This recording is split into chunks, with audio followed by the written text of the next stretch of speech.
Very good morning to you. Welcome to the sixth episode of In Search of Bole. तो दोस्तों, जैसा कि मैं आपको बता रहा था कि मैं हरिद्वार से रुड़की के लिए अपनी कांवड़ यात्रा के लिए निकल गया और तकरीबन 35 किलोमीटर चलते हुए मैं रुड़की के नज़दीक पहुंचने वाला था। पहले मेरी मुलाकात नारायण से हुई थी, जो कि मायापुरी में एक गैराज में काम करते थे और वो खुद अपना गैराज खोलना चाहते थे और अपने लड़के विकास को ऑटोमोबाइल इंजीनियर बनाने की ख्वाहिश रखते थे। उसके बाद दोस्तों मेरी मुलाकात दिमित्री इवानोव से हुई, जो एक रशियन थे, व्लादिवोस्तोक से आए हुए थे और एक एथलीट और एक ओलंपियन भी थे। बहुत मज़ेदार आदमी थे और उनके साथ तकरीबन मैंने 4 घंटे गुजारे। और चूँकि वो एक एथलीट थे, in fact long distance runner, marathon दौड़ते थे और उन्होंने 2 ओलंपिक्स में पार्टिसिपेट किया था, तो उनकी फ़िज़िकल फ़िटनेस और एंडोरेंस काफ़ी थी। तो मैंने भी उनसे कुछ सीखा और जब तक मैं उनके साथ 3 घंटे चलता रहा, मेरी रफ़्तार काफ़ी रही और हर घंटे मैंने 8 किलोमीटर के एवरेज से 25 किलोमीटर तय किया। चूँकि पहले एक जनाब को अटेंड करने के चक्कर में मेरा टाइम ख़राब हो चुका था, तो मुझे ज़रूरत थी दिमित्री जैसे साथी की, जिनके साथ मैं अच्छा पेस मेंटेन कर सकूं। और दिमित्री ने मुझे बोल दिया। ठीक रुड़की आने के पहले दिमित्री ने कहा कि वो वहाँ रुकना चाहेंगे और मैं चाहूँ तो अपना सफ़र आगे कंटिन्यू कर सकता हूँ। तो दोस्तों, मैंने दिमित्री को वहाँ पर रुड़की के ठीक 2 किलोमीटर पहले एक ढाबे में छोड़ दिया और चलने के पहले दिमित्री ने कहा, टेक केयर चांदर। तो उन्होंने ऐसे कहा मुझे। मैंने कहा, okay Dmitri, it was my pleasure meeting you and I will never forget the experience which I shared with you. तो दिमित्री ने कहा, चांदर, मेरा नाम दिमित्री नहीं है, यू कॉल मी जोसेफ। तो मैंने कहा, वो कैसे? तो उन्होंने कहा कि मैं जहाँ का रहने वाला हूँ, वहाँ पर रिलीजन ज़्यादा फॉलो नहीं करते। तो दोस्तों, मैं आपको बता दूँ, रसा में दूसरे यूरोप या अमेरिका की तरह वहाँ क्रिश्चियनिटी फॉलो नहीं करते हैं। इनफैक्ट रसा या एक्स जो सोवियत यूनियन है, जो कई देशों में बट गया गोरबाचोव की वजह से, तो उसमें से सबसे बड़ी कंट्री रसा निकली।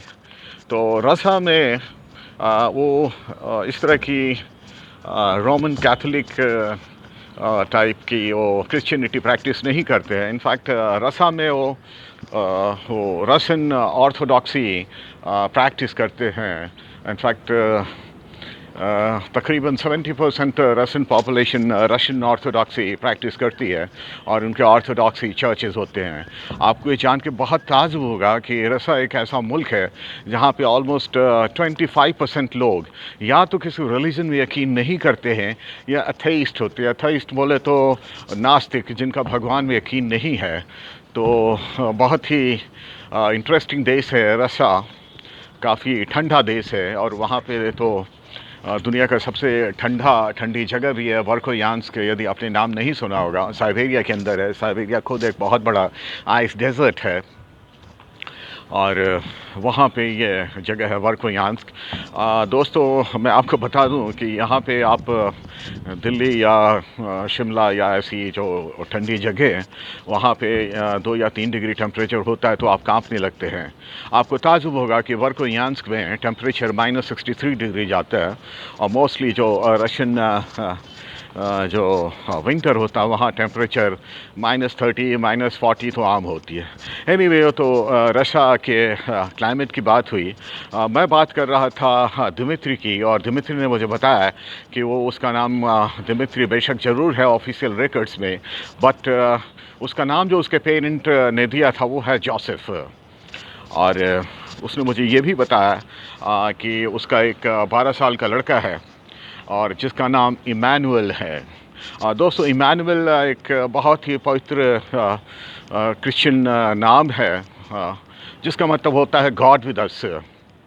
और ये जीसस क्राइस्ट का एक नाम है, तो मुझे बहुत अच्छा लगा। और मैंने सोचा कि देखो, मैं आज मुझे दो भगवान के दर्शन हो गए। एक तो नारायण जो मायापुरी के थे, और ये जोसेफ, और जो जिनके बेटे का नाम इमैनुअल है, जो खुद जीसस क्राइस्ट का दूसरा नाम है। तो मैं उनको कहूँगा फादर ऑफ गॉड। तो फादर ऑफ गॉड से मेरी मुलाकात हुई, और मैं खुद भोले बाबा का भक्त वहाँ से गंगा जल लेके अपने ये कांवड़ यात्रा पे निकला हुआ था। बहुत अच्छा संयोग था, सब कुछ बहुत अच्छा लग रहा था। तो मैंने वहाँ जोसेफ को गुड बाय कहा। हमने कहा, Joseph, I'll go because my journey isn't finished। तो जोसेफ मुझसे गले मिले, और उन्होंने कहा, जस्ट वेट अ मिनट। और उन्होंने जेब से एक कॉपिक निकाला दोस्तों, 10 कॉपिक। मैं आपको बताऊं, रशिया में कॉपिक जो होता है कॉइन होता है, जैसे हमारे यहाँ सिक्के होते हैं, उनके कॉपिक होते हैं। और उसने मुझे 10 कॉपिक का एक कॉइन दिया। रशिया की जो करेंसी है वो रूबल है, और एक रूबल तकरीबन आज की एक्सचेंज रेट के हिसाब से 1.08 रुपीज़ के बराबर होता है। तो मतलब तकरीबन रूबल के वैल्यू इंडियन रुपए के ऑलमोस्ट बराबर होती है। कोई ज़माना था जब रशियन इकॉनमी काफ़ी ग्रो कर रही थी। मुझे याद है, जब मैं बच्चा था, मेरे ब्रदर इन लॉ बड़े वाले वो रशिया गए हुए थे उनकी ट्रेनिंग की, और उन्होंने मुझे रूबल दिया था और बताया था कि चिन्नू, वो एक रूबल में 40 रुपये आते हैं। तो दोस्तों देखिए कैसे इकॉनमी कहाँ से कहाँ चली जाती देशों की। और जो रूबल 40 रुपये का था, आज हमारे इंडियन रुपये के बराबर हो गया है। खैर, तो ये तो इकॉनमी की बात हुई। तो दोस्तों, जोसेफ ने मुझे 10 कॉपिक का एक सिक्का दिया, जिसे मैंने रख लिया, और वो सिक्का आज भी मेरे पास है। क्योंकि मुझे सिक्के जमा करने का शौक़ है, और मैं हर तरह के सिक्के जमा करता हूँ। तमाम देशों के सिक्के हैं। पहले मुझे स्टाम्प्स जमा करने का भी शौक़ था, यानी बोले तो फिलहाटली, बट वो शौक़ कहीं रह गया। बट सिक्के आज भी मुझे मिलते हैं, तो मैं ज़रूर रखता हूँ। मुझे पुराने और दुर्लभ सिक्कों की तलाश होती है, और मेरे पास काफ़ी दुर्लभ सिक्के हैं। तो दोस्तों, ऐसे जोसेफ ने मुझे वो 10 कॉपिक का सिक्का दिया, और उसके बाद हम गले मिले, और मैं आगे बढ़ गया। और अगले तकरीबन पौने घंटे के अंदर मैं रुड़की शहर के अंदर घुस चुका था। और थोड़ा चलने के बाद मुझे Indian institute of technology Roorkee का बोर्ड दिखा, और मुझे बहुत अच्छा लगा। मैं आपको बता दूं कि IIT रुड़की जो है वो हमारे देश का सबसे पुराना इंजीनियरिंग कॉलेज है। इनफैक्ट इसे अंग्रेज़ों ने बनाया था। उस समय इसका नाम थॉमसन कॉलेज ऑफ इंजीनियरिंग था।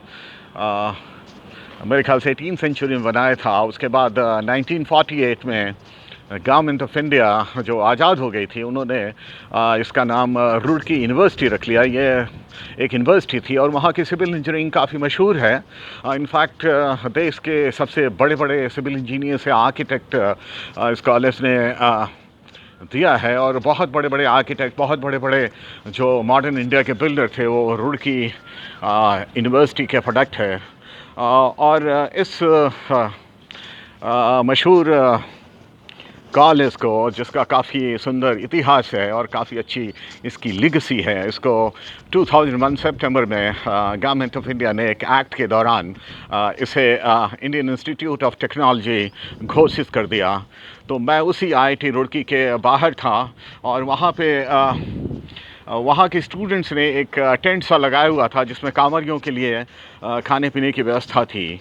तो वहाँ पे मुझे दोस्तों कच्ची लस्सी पीने के लिए मिली। आपको मैं बता दूँ, कच्ची लस्सी है और दिल्ली में तो बहुत मशहूर है। वैसे मैं ज़्यादा लेता नहीं हूँ, बट उस दिन वाकई मेरा गला सूख रहा था और मैंने 3-3 गिलास वो कच्ची लस्सी पी और जिसमें दूध में वो कुछ रूह अफ़ज़ा मिला देते हैं, बहुत अच्छा लगता है। दोस्तों मैंने 3 गिलास वो कच्ची लस्सी पी। मुझे पिलाने वाले विभूति थे जो वहाँ पे आर्किटेक्चरल इंजीनियरिंग कर रहे थे। विभूति सरन नाम था उनका। विभूति सरन कैलकाटा से थे। वैसे रहने वाले बिहार के थे मगर उनके पेरेंट्स कैलकाटा में सेटल हो गए थे और उनका वो यहाँ पे अपना आर्किटेक्चरल इंजीनियरिंग का कोर्स कर रहे थे। सेकेंड ईयर था उनका और 22 साल की उम्र थी। तो मैंने विभूति से पूछा, विभूति आप ये क्यों करते हैं, आपको कहाँ से ये समय मिलता है?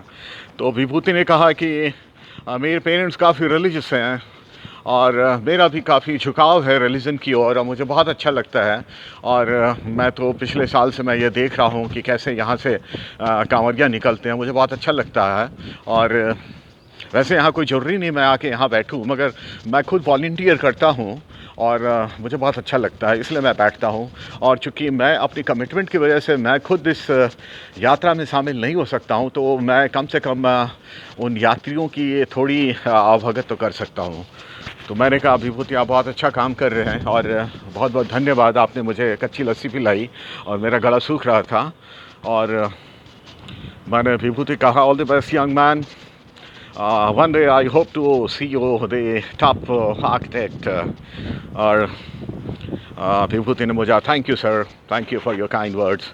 और दोस्तों उसके बाद मैं आगे बढ़ गया। आगे बढ़ते हुए तकरीबन आधे घंटे के बाद मैं पहुंचा रुड़की कैंटोनमेंट के बाहर। मैं आपको बता दूं, यदि रुड़की आप शहर गए हुए हैं, काफ़ी साफ़ शहर है वो। और रुड़की वैसे उत्तराखंड में है, पहले वो यूपी में था मगर अभी उत्तराखंड में है। और वो काफ़ी अच्छे शहरों में है और अच्छे शहर होने की बहुत वजह वहाँ का कैंटोनमेंट है, क्योंकि आपको पता है कि कैंटोनमेंट जो होता है आर्मी का इलाका होता है और वो वहाँ पे साफ़ सफाई का काफ़ी ध्यान रखते हैं। और चूँकि वो साफ़ सफाई का इतना ध्यान रखते हैं तो उसकी वजह से वो उसका जो दूसरे शहर के दूसरे भागों पे भी उसका बहुत असर होता है।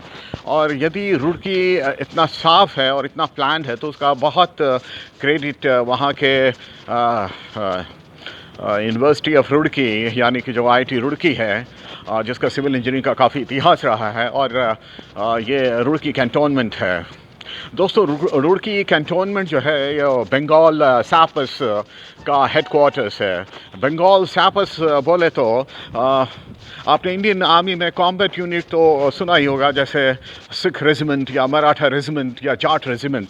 तो ये दोस्तों आर्मी का जो स्ट्रक्चर होता है, आर्मी के अंदर एक तो इन्फेंट्री यूनिट्स होती है जिसमें वो एक्चुअल फाइटिंग करते हैं, बट इनको इंजीनियरिंग सपोर्ट की ज़रूरत होती है। और सैपर्स बोले तो ये इनके आर्मी की इंजीनियरिंग सपोर्ट होती है। और बंगाल सैपर्स जैसा ही इंडियन इंडियन आर्मी के जो इंजीनियरिंग विंग है उसमें 3 सैपर्स है।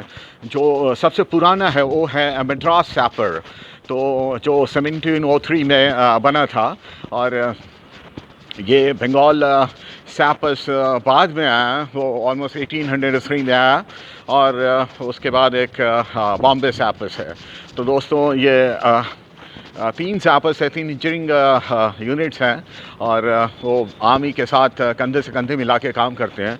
ख़ास करके वॉर के दौरान जब ब्रिजेस वगैरह बनाने होते हैं या कोई स्ट्रक्चर बनाना होता है तो उसमें ये सैपर्स की मदद ली जाती है और ये मोस्टली ट्रेंड इंजीनियर्स होते हैं।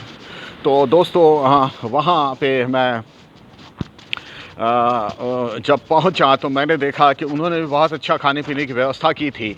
और उन्होंने स्टॉल लगाया हुआ था जहाँ पे वो गर्मा गर्म समोसे और वो लस्सी थी। और दोस्तों लस्सी की गिलास रखी हुई थी वहाँ पे और उसके ऊपर तो लगता था कि 2 इंच तो मलाई की परत होगी। तो वैसे तो मैं ठीक 15 मिनट पहले मैंने 3 गिलास कच्ची लस्सी के पिए थे, मगर उस लस्सी को जो कि बिल्कुल वाकई बहुत लाजवाब रहा था, मैं अपने आप को रोक नहीं पाया और 1 गिलास लस्सी का उठाया और 1 समोसे भी खाए। और वहाँ पे मेरी मुलाकात मेजर आशुतोष चौधरी से हुई।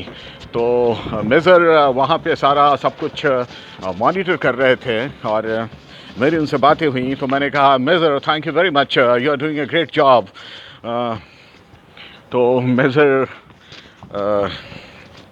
आशुतोष ने कहा thank you sir, that's my duty. And मेरी कुछ हल्के फुल्की बातें हुई। उसके बाद वहाँ से चलने के समय मैंने मेजर को कहा okay major, thank you very much, you are doing a great job.